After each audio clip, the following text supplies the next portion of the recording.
नमस्कार, रिवर 24 के ताजा तरीन अंक के साथ मैं शैलेंद्र। सबसे पहले प्रमुख खबरें। पति की हत्या के जिम्मेदारों की जांच और न्याय के लिए बेबा ने लगाई एसपी से गुहार। मीटर रीडर ने लगाया कार्यपालन यंत्री पर जान से मारने की साजिश का आरोप। आवारा पशुओं की व्यवस्था को लेकर कलेक्टर ने की बैठक। और ताला मुकुंदपुर थाना अंतर्गत पीड़ित ने रिपोर्ट बदलने का लगाया गंभीर आरोप। खबरें विस्तार से। पति की हत्या के जिम्मेदार आरोपियों के विरुद्ध जांच और सख्त कार्रवाई किए जाने के लिए पीड़िता ने एसपी से न्याय की गुहार लगाई है।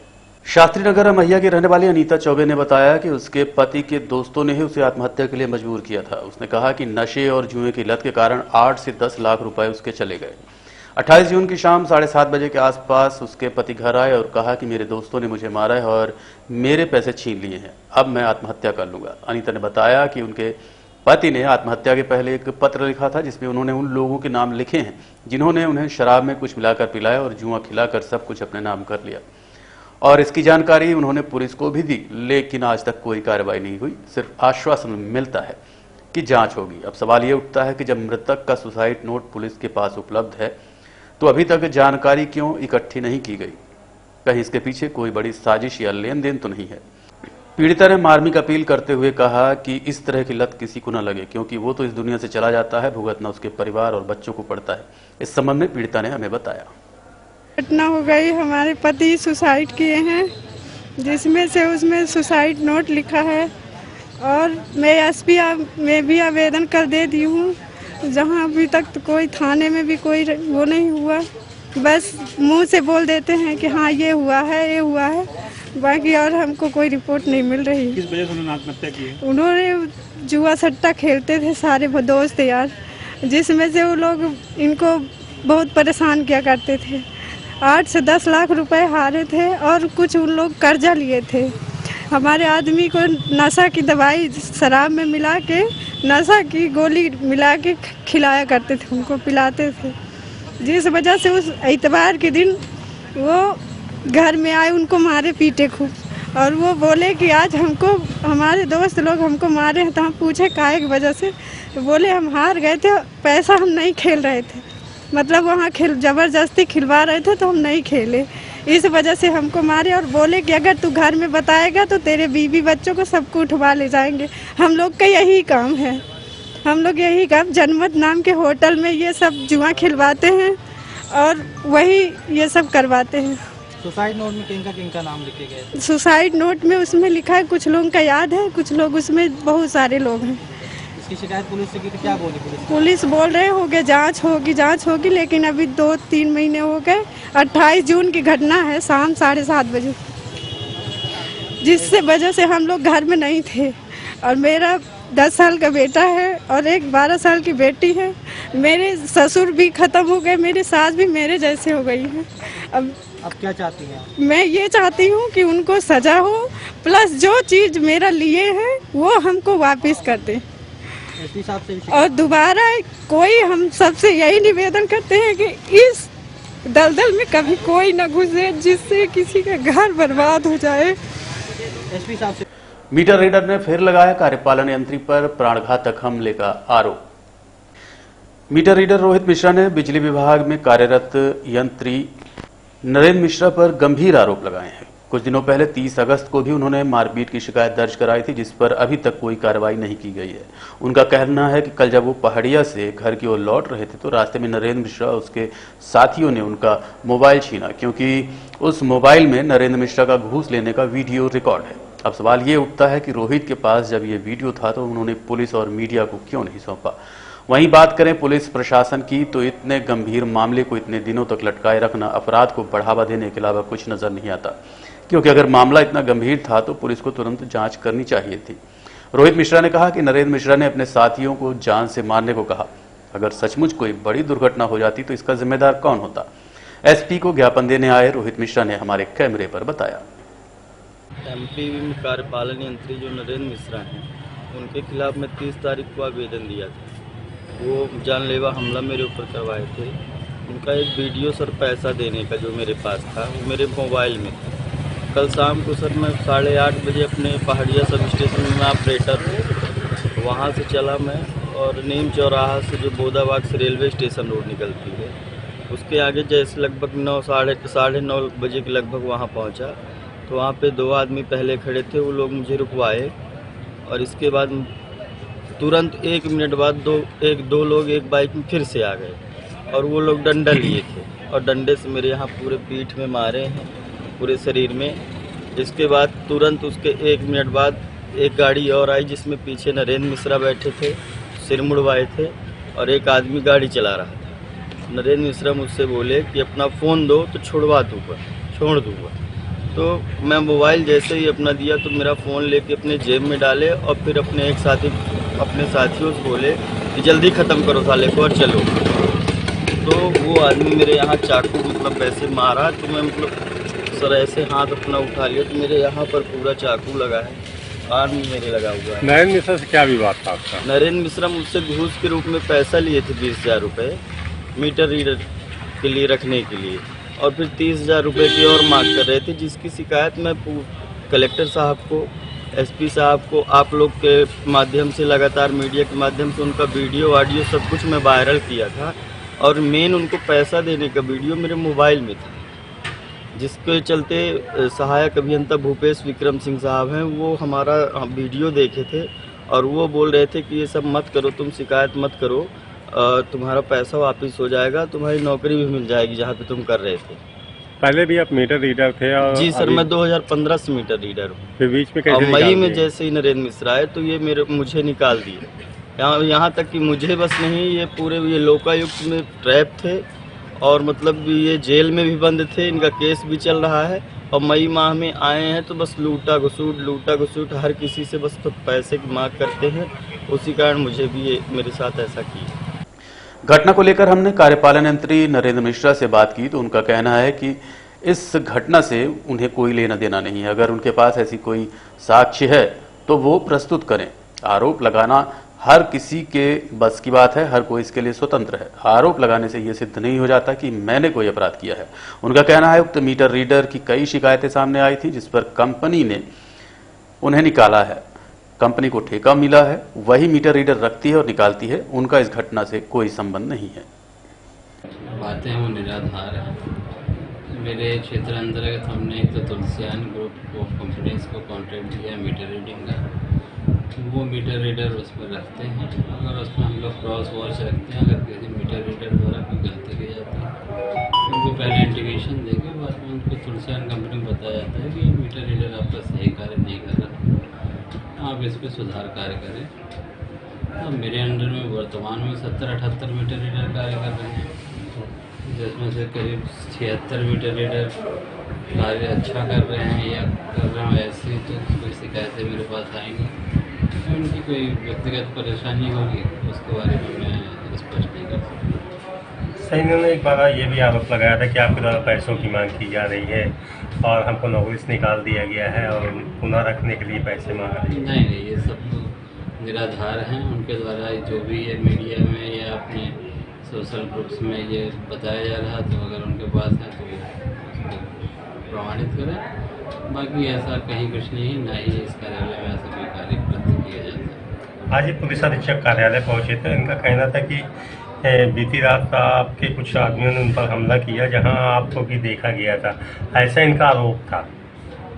अब आरोप लगाने के लिए तो कहीं कोई भी स्वतंत्र है, भारत इसमें व्यक्ति की स्वतंत्रता है, ये सब अपना अपना पक्ष इसमें रख सकते हैं। बाकी पुलिस में अगर इन्होंने दिया तो पुलिस विवेचना करेगी, विवेचना करने में हमसे जो सहयोग होगा हम बिल्कुल संबंधित जो अधिकारी रहेंगे पुलिस के उनको सहयोग करेंगे। तरह के कंज्यूमर रीडिंग में गड़बड़ियाँ, मीटर लगाना, मीटर को प्रकरण सिस्टम में दर्ज ना करना, मैंने भी इनके कई ऑडियो वायरल सुने हैं जिसमें लाइनमैन को हमारे सांसद प्रतिनिधि बन के उसको बोल रहे हैं कि आप कनेक्शन क्यों नहीं जारी कर रहे हैं, जबकि उसमें पहले से एक मीटर लगा था।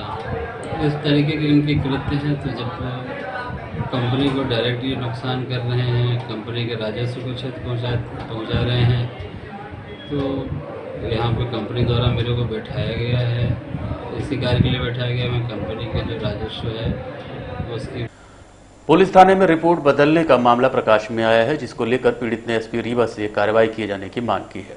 विक्रमादित्य पटेल उर्फ विक्रम ने बताया कि मुकुंदपुर थाना ताला में 26 जून 2022 को शाम 7 बजे हुई घटना के संबंध में रिपोर्ट लिखाई गई थी, लेकिन मुंशी के द्वारा पीड़ित व्यक्तियों के बताए अनुसार रिपोर्ट नहीं लिखी गई और न ही आज तक लिखी रिपोर्ट पर कोई कार्रवाई की गई है, जिससे आरोपी आए दिन उसके मामा लक्ष्मी नारायण को मारने की धमकी देते हैं और लिखी रिपोर्ट वापस लेने की बात कर रहे हैं। उसने बताया कि इस वजह से उसका परिवार काफी डरा हुआ है। घटना में शामिल अमन और आशीष नाम के 2 लड़कों के रिपोर्ट में नाम ही गायब है, जबकि उसने रिपोर्ट दर्ज कराई थी। वहीं रिपोर्ट में सिर्फ मंटू, रोहित, दीपक और विवेक का नाम लिखा है, साथ ही अपहरण की धारा भी नहीं लगी है। इसके अलावा उसने बताया कि रिपोर्ट से उसके सिग्नेचर भी बदले हुए हैं, जो रिपोर्ट लिखाई थी वो है ही नहीं। और क्या कहना है पीड़ित विक्रमादित्य उर्फ विक्रम का, आपको सुनवाते हैं। मंटू मिश्रा मेरे को मारे थे, उसकी कोई सुनवाई नहीं हो रही। मैं ये रिपोर्ट लिखवाया था मुकुंदपुर थाना में। वो जो ये साइन वाइन है ना, ये सब डुप्लीकेट साइन है, मेरा साइन भी नहीं है। ये मेरा साइन मारा गया है डुप्लीकेट। मैं दूसरी रिपोर्ट लिखवाया तो रिपोर्ट चेंज कर दी गई है। आज मेरे को वीडियो पता चला न्यूज़ में, और न्यूज़ में रिपोर्ट में वीडियो देखा, वो वीडियो भी मेरे को नहीं मिल रही। और यहाँ पे मैं आज सर बोला सतना जिले जाओ, वहाँ मैं गया तो वहाँ पे मेरी सुनवाई नहीं हो रही सर। तुम्हारा कहना है कि एफआईआर में डुप्लीकेट साइन किए गए? डुप्लीकेट साइन की गई, मेरी एफआईआर भी चेंज की। मैं जैसा लिखवाया तो ऐसे एफआईआर नहीं लिखी गई है, बदल दिए गए? जी बदल दिए। मैं एसपी ऑफिस में किया था, वो भी उनकी भी कोई सुनवाई नहीं हुई है। वो लोग ऐसे ही भाग रहे थे, फिर यहाँ पे पकड़े गए हैं। मैं इसलिए वहाँ पे आया था यहाँ पे देने के लिए, तो यहाँ पे भी मेरे को बोल रहे हैं यहाँ पे ना होगा सतना जिला जाओ, और मारने की धमकी भी दिए थे मेरे को। एफआईआर करवाई थी किस बात को लेकर, क्या घटना? मेरे को उठा के ले गए थे, मारे थे, 2-3 घंटे उठा के ले गए थे। मारे थे मंटू मिश्रा थे, और दीपक साहू, विवेक मिश्रा, रोहित तिवारी और रीतू यहीं के लिए विवाद चला था? विवाद ऐसे मैं रास्ते से जा रहा था तो गाली वाली दे तो मेरे बहास वहां हो गई थी। फिर मैं घर चला गया था। फिर मेरे रात को 2 बजे रात को कट्टा वट्टा लेके गए धमकी देने। फिर उस दिन कुछ नहीं बोले, फिर सुबह मेरे को उठा ले गए शाम को, मतलब दूसरे दिन 26 तारीख को। मध्य प्रदेश शासन के निर्देशानुसार अस्पतालों की अग्निशमन व्यवस्था को लेकर 5 सदस्यीय टीम ने जांच शुरू की। 3 अगस्त को मध्य प्रदेश शासन द्वारा एक आदेश जारी किया गया, जिसके अनुसार सभी अस्पतालों में अग्निशमन व्यवस्था सहित अन्य आवश्यक सुविधाओं की जांच के निर्देश दिए गए थे, जिसमें प्रथम चरण में सभी की जांच करके समझाइश दी गई थी। उसके बाद अब फिर से जांच शुरू हुई है। आपको बता दें कि ये जांच जबलपुर में हुए अग्निकांड से सबक लेते हुए शुरू की गई थी। इस कड़ी में आज विहान हॉस्पिटल और विघ्नहर्ता हॉस्पिटल की जांच की गई, जिसमें अन्य सभी आवश्यक निर्देश के अनुसार स्थितियां सही पाई गई। विघ्नहर्ता हॉस्पिटल के सामने जनरेटर रखा हुआ था, जिसे हटाने के निर्देश दिए गए और संचालक ने उसे तुरंत हटाने का आश्वासन भी दिया। जांच के संबंध में हमसे जांच टीम ने जानकारी देते हुए बताया। स्तर से मध्य प्रदेश शासन स्तर से 3 अगस्त 2022 को नए एक जानकारी पत्र के लिए, साथ में जांच के लिए परिपत्र जारी किया गया है समस्त कलेक्टर से मध्य प्रदेश को। उसी के परिप्रेक्ष्य में रीवा जिले में कलेक्टर सर के द्वारा पर टीम गठित की गई है 5 सदस्यीय। उसी में से उसी टीम के द्वारा सभी जिले में जितने भी नर्सिंग होम है उनकी जाँच 1 महीने के भीतर जाँच करके हमें प्रतिवेदन प्रस्तुत करना है। ये 9 बिंदुओं पर हम लोगों को मुख्यतः जांच करनी है, जो शासन स्तर से लिख कर आए हैं, और एक फॉर्मेट आया है लिख करके नया, जो कि 13 स्पेशल और 2 अन्य बिंदुओं पर है। उसका फॉर्मेट है, उसी फॉर्मेट में जांच करके हमको अपना रिपोर्ट प्रतिवेदन प्रस्तुत करना है।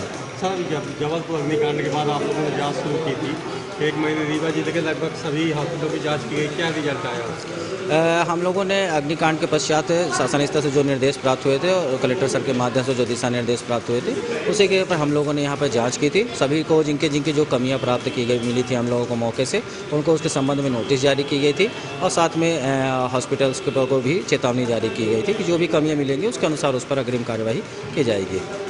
सर, ये जांच अभी खत्म होगी, इसके बाद क्या क्या कमियां पाई, क्या कार्रवाई की जाएगी? उसके बाद हम लोगों का ये जो नया फॉर्मेट आया है, जिस पर हम लोग को जांच करके अपना प्रतिवेदन देना है, उस पर हम जांच 1 महीने के भीतर हम लोगों को पूरी करनी है। 1 माह के भीतर हम लोग समस्त जांच इसमें पूरी करके अपनी CMO सर को अपनी सबमिट कर देंगे। फिर शासन स्तर से जो भी निर्देश वरिष्ठ स्तर से आए हैं उन निर्देशों का पालन किया जाएगा। आज कौन-कौन से हॉस्पिटल में? आज हमारे द्वारा टीम के द्वारा पर 2 हॉस्पिटल्स की जाँच की गई है यहाँ पर शहर में। एक विहान हॉस्पिटल है और दूसरा विघ्नहर्ता हॉस्पिटल है। इन 2 हॉस्पिटल्स की जाँच की गई है। आवारा पशुओं की व्यवस्था को लेकर कलेक्टर ने की बैठक। शहर में आवारा पशुओं की वजह से आए दिन दुर्घटनाएं होती रहती हैं, वहीं पशु भी दुर्घटनाओं का शिकार होते रहते हैं। इस संबंध में रीवा 24 ने हमेशा प्रशासन का ध्यान आकर्षित किया है। इसके अलावा कई सामाजिक संस्थाओं के लोगों द्वारा प्रशासन तक ये बातें पहुंचाई गई, जिस पर प्रशासन ने संज्ञान लिया है। प्रशासन इस बात को लेकर गंभीर है और इसी संबंध में कलेक्टर रीवा ने आज एक बैठक का आयोजन किया, जिसमें आवारा पशुओं की रोकथाम, उनके मालिकों की पहचान एवं जुर्माने के संबंध में कई व्यवस्थाएं बनाई गई हैं, जो परसों से शुरू कर दी जाएंगी। इस संबंध में कलेक्टर रीवा मनोज पुष्प ने हमें बताया। हम लोगों ने आज इसकी एक विशेष बैठक की है और ये निर्देश दिए हैं वेटनरी के डिपार्टमेंट के लोगों ने को भी और जो रोड के लोग हैं उनको भी, डिफरेंट डिपार्टमेंट्स को भी, एसपी साहब थे, कि ऐसे पशुओं की पहचान की जाए और अगर वो टैग्ड हैं तो पशुपालकों की भी पहचान की जाए जिनके द्वारा ये पशु छोड़े गए हैं और उनको गौशाला पहुंचाने की व्यवस्था भी बनाई जा रही है। एक विशेष अभियान परसों से इसका शुरू हो रहा है, लेकिन उसके पहले ये सुनिश्चित किया जा रहा है कि यदि पशुपालकों ने इसे छोड़ा हुआ है और जो भी जिम्मेदार हैं उनके खिलाफ पशु अत्याचार अधिनियम के अंतर्गत कार्रवाई भी की जाए और लोगों को शामिल करते हुए एक ऐसा वातावरण बनाया जाए जिससे कि लोग पशुओं को न छोड़े इस तरीके से, और जो पशु आवारा तरीके से सड़कों पर विराजमान है, जिनके की घायल होने की संभावना है या जिनके कारण जो वाहन चला रहे हैं लोग उनके घायल होने की संभावना है, उसको फिर गौशाला में पहुंचाया जाए। और यदि कोई फिर गौशाला आ करके और अपना वाहन क्लेम करता है तो 1000 रुपये फाइन के बिना उसको न छोड़ा जाए। शासकीय कन्या महाविद्यालय महिला प्रकोष्ठ द्वारा विघ्नहर्ता हॉस्पिटल के डॉक्टरों के सहयोग से स्वास्थ्य शिविर का आयोजन किया गया। शिविर का आयोजन कन्या महाविद्यालय के सभागार में किया गया। इस दौरान प्राचार्य डॉक्टर अनीता सिंह द्वारा छात्राओं तथा समस्त डॉक्टरों का सम्मान किया गया। कार्यक्रम के दौरान डॉक्टर संतोष सोनी, डॉक्टर विनय सराफ, डॉक्टर विनीता, डॉक्टर यशस्वी शुक्ला उपस्थित रहीं। छात्राओं को स्वास्थ्य संबंधी जानकारियां देते हुए उनकी जांच की गई। छात्राओं के हीमोग्लोबिन एवं अन्य टेस्ट भी किए गए। इसके साथ साथ छात्राओं को आयरन की गोलियां भी वितरित की गई। अधिकतर छात्राओं में हीमोग्लोबिन की कमी पाई गई और बहुत सी छात्राओं में एनीमिया की शिकायत भी पाई गई है। आपको बता दें कि आजकल खान पान की कमी और छात्राओं के खाने पीने के तरीके में काफी बदलाव आया है। इसके अलावा महिलाओं की अन्य समस्याएं भी हैं, जिसकी वजह से उनको इस तरह की बीमारियां हो जाती हैं, जिस पर उन्हें डॉक्टर शैलजा सोनी ने सलाह दी और उनका मार्गदर्शन किया। स्वास्थ्य शिविर के दौरान हमने उपस्थित डॉक्टरों से बात की। जी हाँ, शासकीय कन्या महाविद्यालय में स्वास्थ्य शिविर का आयोजन महिला प्रकोष्ठ के द्वारा किया गया था। मैं डॉक्टर शैलजा सोनी, विघ्नहर्ता हॉस्पिटल। यहाँ हमने जो अडोलसेंट गर्ल्स हैं, जो किशोरी महिलाएं हैं, जो किशोरियाँ हैं, उनकी स्वास्थ्य संबंधित समस्याओं को सुना और बहुत कुछ उनके उनके प्रश्नों का उत्तर दिया, जिसमें महिलाओं की सबसे ज़्यादा समस्या अनीमिया की समझ में आई है, जिसमें खून की कमी है, क्योंकि वो यहाँ खाना ठीक से नहीं खाती हैं और कम हीमोग्लोबिन वाली कम आयरन जिसमें रहता है उसके कारण आती हैं वो, तो उस समय उनको बहुत कमजोरी और चक्कर आना ये सब भी हो जाता है। तो आज हमने यहाँ पर कम से कम 100 से अधिक किशोरियों का हीमोग्लोबिन की जांच की गई। ज़रूरत पड़ने पर शुगर की भी जांच की गई। किसी एक लड़की को तो चक्कर भी आ गया, जिसको भर्ती भी कराना पड़ा, उसका हीमोग्लोबिन बहुत ही कम था। तो ज़्यादातर अनीमिया की प्रॉब्लम सबसे पहली आई है, फिर मासिक अनियमितता की प्रॉब्लम आई है और मेंस्ट्रुअल हाइजीन को कैसे मेंटेन किया जाए। ये 3-4 चीज़ों पे हमने बहुत अच्छे से किशोरियों को समझाया और उनके प्रश्नों का उत्तर दिया और उचित उनका परामर्श दिया और जांचें कराई। आमतौर पर छात्राएं बिना नाश्ता किए घर कॉलेज आती हैं, इस पर जी उनके बैलेंस डाइट क्या होती है, खाने में क्या चीज़ें होती हैं जिसमें आयरन अधिक होता है, प्रोटीन अधिक होता है, कैसे क्या खाना चाहिए, इस सब का उनको विवरण दिया गया और ताकि वो अपना और अपने परिवार और साथ साथ समाज सबके लिए एक अच्छा साबित हो सके। आज मैं डॉक्टर संतोष सोनी हूँ, विघ्नहर्ता हॉस्पिटल एंड ट्रॉमा सेंटर से। शासकीय कन्या महाविद्यालय में महिला प्रकोष्ठ द्वारा जो कैंप आयोजित किया गया, इसमें मेनली जो कन्याएं थी उनको देखा गया। छात्राओं की जो हड्डी से संबंधित दिक्कत थी उनको जांचा गया, उनको कैसे हड्डियां मजबूत करनी है, कैसे गठिया को रोका जाए, कैसे कमर दर्द या घुटने दर्द हो रहा है उसको कैसे ठीक किया जाए, तथा जो महिलाएं जो बच्चियां तैयारी कर रही हैं एनडीए की या जो एसपी की या जो भी तैयारी कर रही है जिसमें दौड़ना कंपलसरी, तो उससे पेन हो रहा है उसको कैसे बचा जाए, कौन कौन सी कसरत की जाए, ये सब की जानकारी उनको दी गई।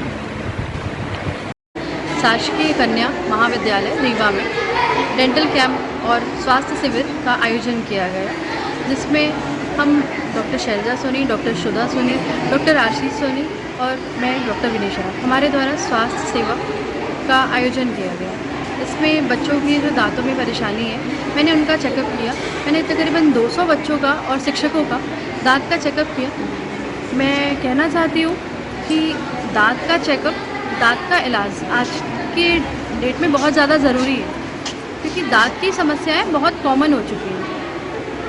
आमतौर पर दांत के इलाज लोग नहीं करा पाते, तो क्या भी परेशानियां आएंगी और क्या हो सकता है? दांत का इलाज ना कराने पे बहुत सारी परेशानियां आती है।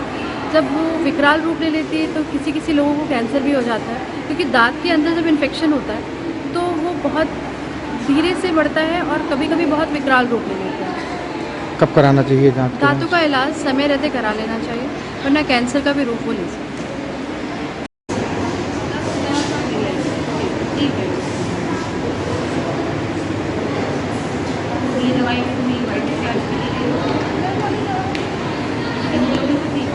ठीक है, सारी जांच तो कराओ, ये दवाई तो हमारे नहीं लेनी।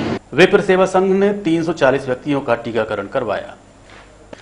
मध्य प्रदेश टीकाकरण अभियान में समाजसेवी विप्र सेवा संघ ने महाअभियान में 2 जगह टीआरएस कॉलेज और पेंटियम पॉइंट कॉलेज में टीकाकरण का आयोजन किया था, जिसमें 12 साल से लेकर 60 साल तक के लोगों को कोरोना के प्रिकॉशन डोज, फर्स्ट और सेकेंड डोज की वैक्सीन लगाई गई, जिसमें सभी तरह के वैक्सीन शामिल रहीं। टीकाकरण में टीआरएस कॉलेज ने 159 व्यक्तियों का टीकाकरण किया गया, वहीं पेंटियम कॉलेज में 181 लोगों का टीकाकरण किया गया। इस तरह से विप्र सेवा संघ के आयोजन में 340 सदस्यों का टीकाकरण किया गया। विप्र सेवा संघ के राष्ट्रीय अध्यक्ष ने जन जागरूकता अभियान चलाकर बेहद टीकाकरण कराया। कार्यक्रम में मुख्य रूप से राष्ट्रीय अध्यक्ष राजीव शुक्ला, डॉक्टर वसंत कुमार अग्निहोत्री, टीकाकरण अधिकारी नरेंद्र मिश्रा, सीएमएचओ प्रवक्ता डॉक्टर आरती तिवारी, पुष्पा शर्मा, साधना शुक्ला, प्रोफेसर महेश शुक्ला, संजय शुक्ला, श्रवण त्रिपाठी, विनय त्रिपाठी, उमाकांत तिवारी, सौरभ मिश्रा, श्याम मिश्रा आदि पदाधिकारीगण शामिल रहे। टीआरएस कॉलेज के प्रिंसिपल डॉक्टर के शर्मा और पेंटियम कॉलेज के ऑनर बीएन त्रिपाठी का बेहद अच्छा सहयोग रहा।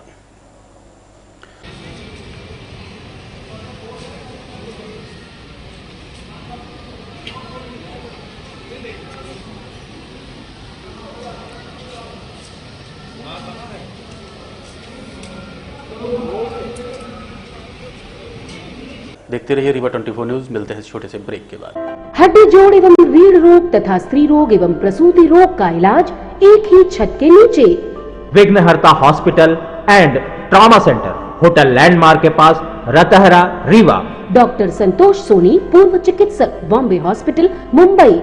हड्डी जोड़ एवं रीढ़ रोग विशेषज्ञ, छोटे चीरे एवं दूरबीन विधि द्वारा हाथ तथा पैर की हड्डियों का ऑपरेशन।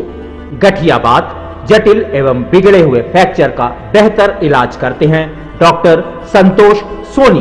विघ्नहर्ता हॉस्पिटल ट्रॉमा सेंटर में ही स्त्री एवं प्रसूत रोग विशेषज्ञ डॉक्टर शैलजा सोनी भी उपलब्ध हैं, जिनकी देखरेख में नॉर्मल डिलीवरी, सिजेरियन ऑपरेशन एवं बच्चेदानी से संबंधित ऑपरेशन की बेहतर सुविधा।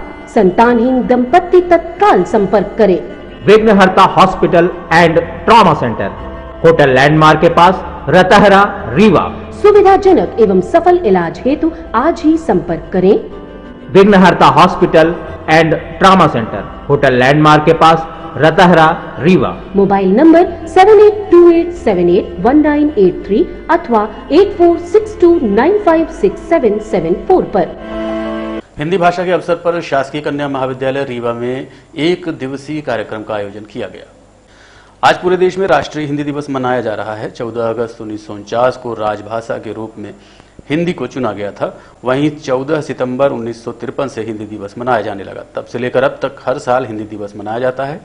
इस दौरान सभी शैक्षणिक संस्थाओं और सरकारी कार्यालयों में विभिन्न कार्यक्रमों का आयोजन किया जाता है। इसी कड़ी में शासकीय कन्या महाविद्यालय में एक कार्यक्रम का आयोजन किया गया, जिसमें मुख्य वक्ता के रूप में विश्वविद्यालय शिक्षण विभाग के प्रमुख डॉक्टर दिनेश कुशवाहा उपस्थित रहे। वहीं वरिष्ठ प्राध्यापक डॉक्टर सरोज गोस्वामी और आशुतोष दुबे उपस्थित रहे।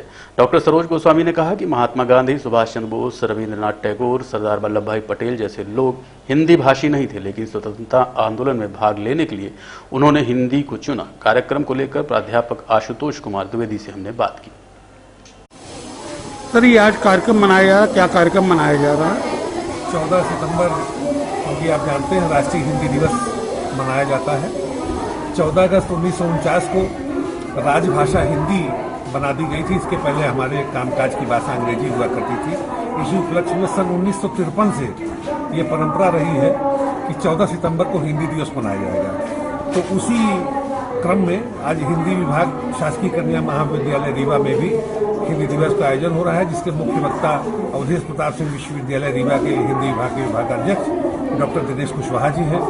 डॉक्टर नीता सिंह उसकी अध्यक्षता कर रही हैं और मुख्य वक्ता के रूप में दिनेश कुशवाहा जी आज यहाँ पर उपस्थित हुए हैं और शासकीय कन्या महाविद्यालय उन्हीं परंपराओं का निर्वहन कर रहा है। आपका शुभ नाम सर? आशुतोष कुमार द्विवेदी। यहाँ मैं प्राध्यापक हूँ हिंदी विभाग में शासकीय कन्या महाविद्यालय में। पंजाबी थी, राजगोपाल थी, तमिल थी, लेकिन इन सब ने आजादी के संघर्ष को धार देने के लिए और संप्रेषण के लिए, अपनी बात के संप्रेषण के लिए हिंदी भाषा। आज के अंक में इतना ही। देखते रहिए रीवा 24 न्यूज। नमस्कार।